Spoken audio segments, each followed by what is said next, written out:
Hello प्रिय देशवासियों, नमस्कार। आज अम्बेडकरवाद बनाम आडंबरवाद चैनल में आपका स्वागत है। मैं तहे दिल से आपका अभिनंदन करता हूं, वंदन करता हूं, नमन करता हूं। अम्बेडकर जी बचपन से लेकर युवा होने तक शिक्षा के लिए जो संघर्ष किया, जो उन्होंने त्याग किया, जो बलिदान किया, वो हमारे लिए एक उत्तम एग्जाम्पल है। बचपन की पढ़ाई उन्होंने सतारा में गवर्नमेंट मिडिल स्कूल में किया, जिस स्कूल का नाम बदल करके बाद में महाराजा प्रताप सिंह हाई स्कूल कर दिया गया, क्योंकि इसको महाराजा प्रताप सिंह ने बनवाया था। सतारा के स्कूल में अंबेडकर जी का प्रवेश 7 नवंबर 1900 को हुआ था। 1904 तक उन्होंने वहाँ पढ़ाई किया और इस पढ़ाई के दरमियान जो उन्होंने शारीरिक और मानसिक यातनाएं झेली, वो शायद दूसरों के लिए झेलना बड़ा मुश्किल होगा। अंबेडकर जी विदेश में जब पढ़ाई कर रहे थे तो छुआछूत के प्रभाव को बहुत ज़्यादा नहीं झेले। वहाँ छुआछूत था ही नहीं। सबसे ज़्यादा मुसीबत शिक्षा को लेकर अंबेडकर जी भारत में परेशान हुए और परेशानियां झेली। आज मैं अंबेडकर जी की ही तरह एक ऐसे इंसान की कहानी के बारे में चर्चा करेंगे जो बच्चा कोयले की खदान से निकल करके पढ़ाई किया और अमेरिका का एक महान राइटर बना। कैसे उस बच्चे के अंदर जज्बा आया, कैसे जुनून आया, कैसे अपनी ज़िंदगी में कभी हार नहीं माना, उसके बारे में हम यहाँ जानने की कोशिश करेंगे। कहानी शुरू होती है। ब्रूकर टी वाशिंगटन बड़ा गरीब परिवार से बिलोंग करता था। कोयले की खदान में काम करता था, तब उसकी जीविका चलती थी।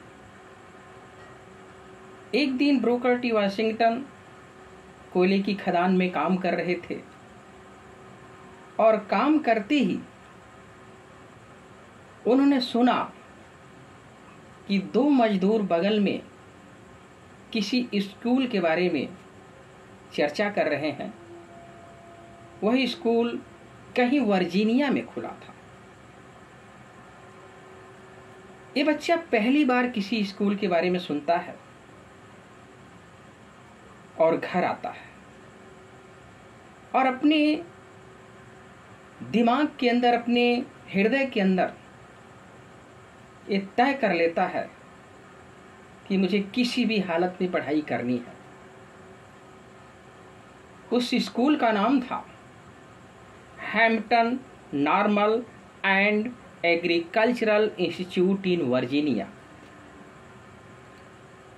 ब्रूकर टी वाशिंगटन दिन रात उस स्कूल में जाने के लिए सोच रहे थे। He was on fire day and night.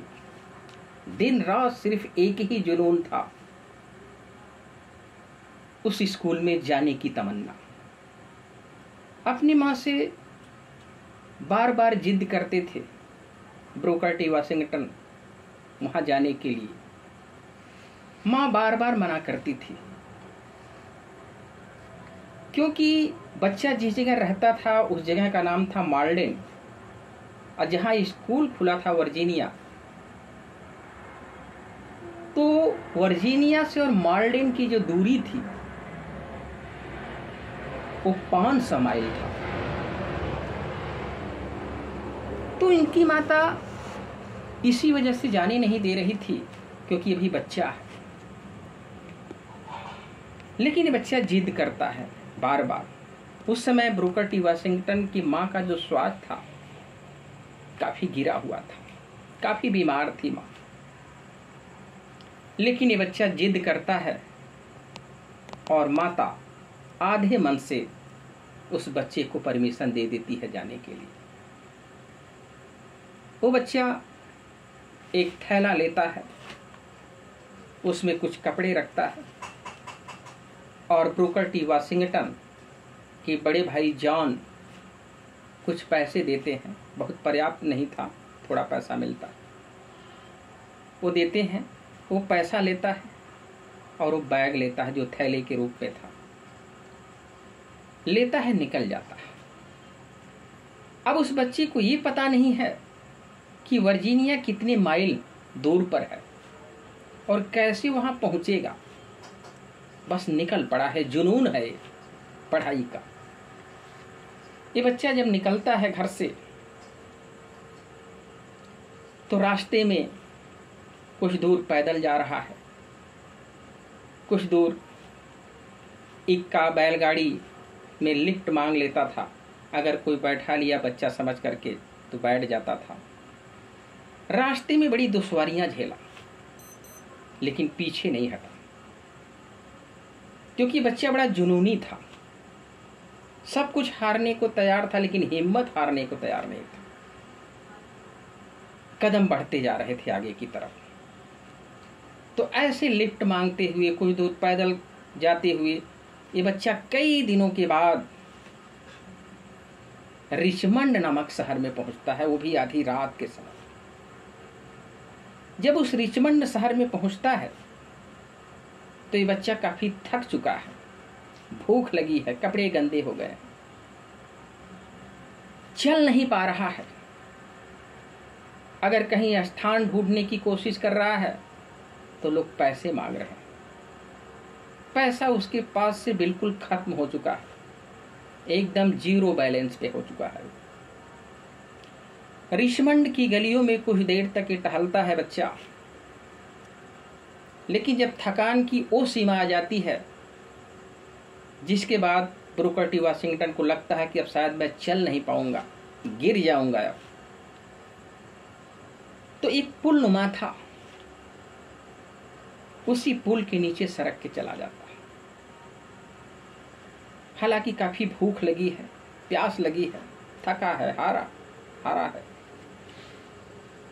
लेकिन उसी पुल के नीचे वो लेट जाता है और जो थैला था उसको तकिए के रूप में इस्तेमाल करता है। ऊपर से लोगों के आने जाने की आवाज आती रहती है। वो बच्चा उसी पुल के नीचे पूरी रात गुजार देता है। हालांकि थोड़ी बहुत नींद आती है।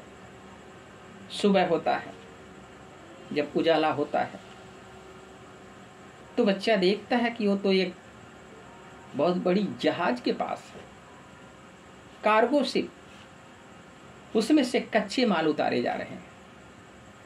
इस बच्चे को भूख लगी है, पैसा नहीं है, सोचता है कि कहीं काम कर लूं, कुछ मिल जाए तो पेट भर लो।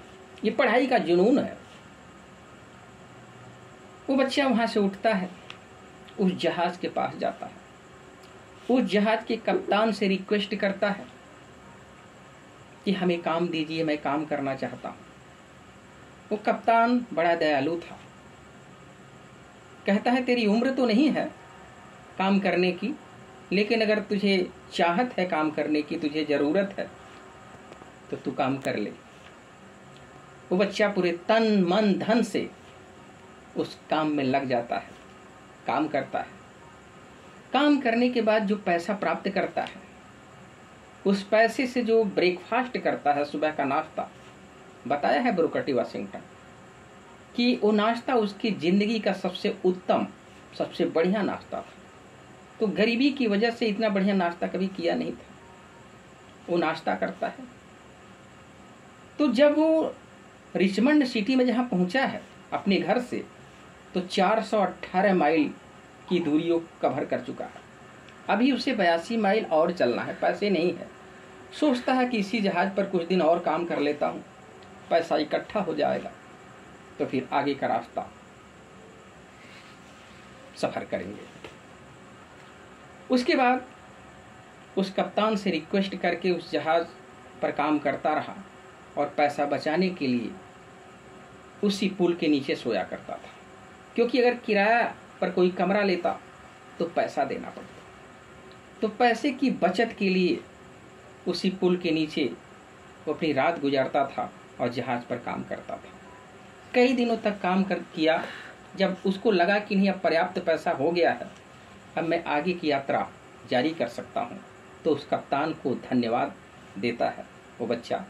उसके बाद आगे का सफ़र जारी करता है। फिर 82 माइल और चलना है, क्योंकि अब पैसा है उसके पास, तो बहुत ज़्यादा मुश्किलें नहीं आती है। वो यात्रा करके वहाँ पहुँचता है। जब वर्जीनिया पहुँचता है तो वहाँ की जो स्कूल की बिल्डिंग थी वो 3 मंजिला थी। उस बिल्डिंग को देखते ही इस बच्चे को लगता है कि जिंदगी की पुरस्कार मिल गई। रास्ते के सारे दुख और कष्ट वो भूल गया। वहां जब पहुंचता है तो देखता है कि एडमिशन चल रहा है, लाइन लगी हुई है बच्चों की। उसी लाइन में ये बच्चा भी खड़ा हो जाता है। और जब एडमिशन चालू होता है तो जब इस बच्चे का नंबर आता है, तो क्योंकि एडमिशन एक महिला ले रही थी, यांकी अमेरिका की थी, यांकी कहा जाता है वहाँ की महिलाओं को, जो शायद उत्तरी साइड में रहती हैं। तो जब ये महिला के पास से बच्चा पहुँचता है एडमिशन के लिए, तो महिला ऊपर देखती है तो देखती है कि इस बच्चे का कपड़ा गंदा है, एकदम दरिद्रता की हालत में है, ये विद्यार्थी बनने लायक नहीं है। उसको दरकिनार कर देती है, एक किनारे कर देती है, हटा देती है। वो बच्चा बगल में हट जाता है। बाकी सभी विद्यार्थियों का एडमिशन फिर जारी हो जाता है। वो बच्चा वहाँ से हटता नहीं और सोचता रहता है कि मैडम क्यों मुझे तिरस्कार कर रही है, क्यों मुझे लाइन से अलग कर रही है। जो सब बच्चे कर सकते हैं मैं भी कर सकता हूँ, मुझे सिर्फ एक मौका दे दे। तो बच्चा वहाँ से हटता नहीं है, बगल में खड़ा है। सबका एडमिशन हो जाता है। उसके बाद जो मैडम एडमिशन ले रही थी, ब्रूकर टी वाशिंगटन से कहती है कि झाड़ू उठाओ और रेसिएशन रूम यानी संगीत कक्ष का कमरा तुझे साफ करना है। वो बच्चा समझ जाता है कि यह मेरा चांस है, मेरा अवसर है। वो तुरंत बड़ी खुशी मन से, दूसरा होता तो शायद भाग जाता, झाड़ू उठाता है और उस संगीत कक्ष में पहुंचता है और सफाई करता है। अब बड़ी ही नीट और क्लीन सफाई करता है। 2-2, 3-3 बार सफाई करता है। यहाँ तक कि कुर्सियाँ को हटा हटा के सफाई करता है। डेस्क बेंच थे उसको हटा के साफ करता है। हर एक कोने में अलमारी के जाता है, जगह जगह उसको सामान हटा हटा के साफ करता है। इसके बाद कपड़ा लेकर के 2-2, 3-3 बार साफ करता है।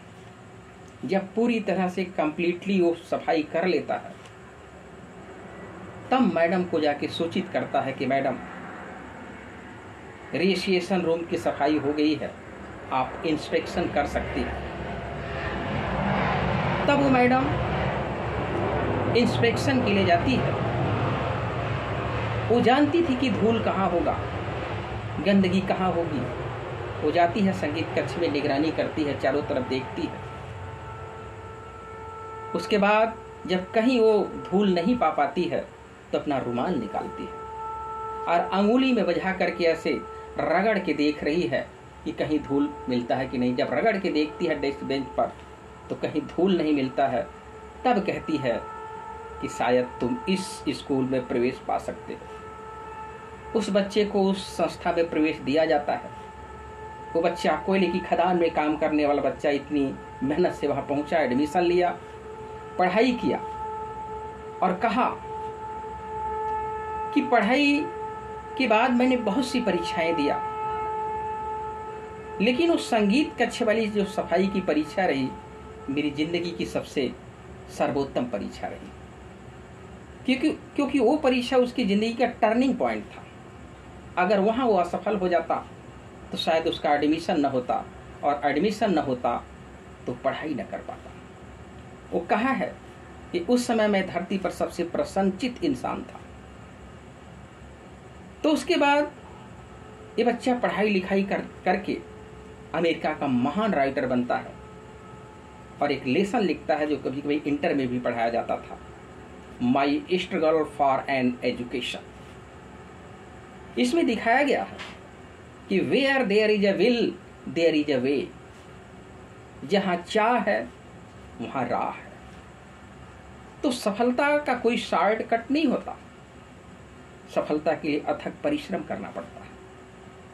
तो इस बच्चे की कहानी बहुत प्रेरित करती है हमें, शायद आपको भी प्रेरित करेगी कि कोयले की खदान से निकल कर के बच्चा अमेरिका का महान राइटर बनता है अपने जुनून और जज्बे से। यही काम अम्बेडकर जी भी किए थे। वो भी एक गरीब परिवार से बिलोंग करते थे, लेकिन जुनून और जज्बा, पढ़ाई के प्रति इतना लगाव कि देश से लेकर विदेश तक उन्होंने जो पढ़ाई किया तो उसमें लगन दिखता है, तन मन धन दिखता है। तो हमें इन महान लोगों से प्रेरणा लेनी चाहिए और अपनी जिंदगी में आगे बढ़ने के लिए कुछ कदम बढ़ाने चाहिए, क्योंकि कदम बढ़ाने से ही सफलता मिलती है, शांत रहने से नहीं मिलती। तो यहाँ पे कहानी खत्म होती है। यहाँ मैं कहना चाहूँगा, परीक्षा में असफल वही हुआ जो पढ़ा नहीं, आज जिंदगी में हारा वही जो लड़ा नहीं। जय संविधान, जय भीम, जय भारत, नमो बुद्धाय, नमो बुद्धाय, नमो बुद्धाय।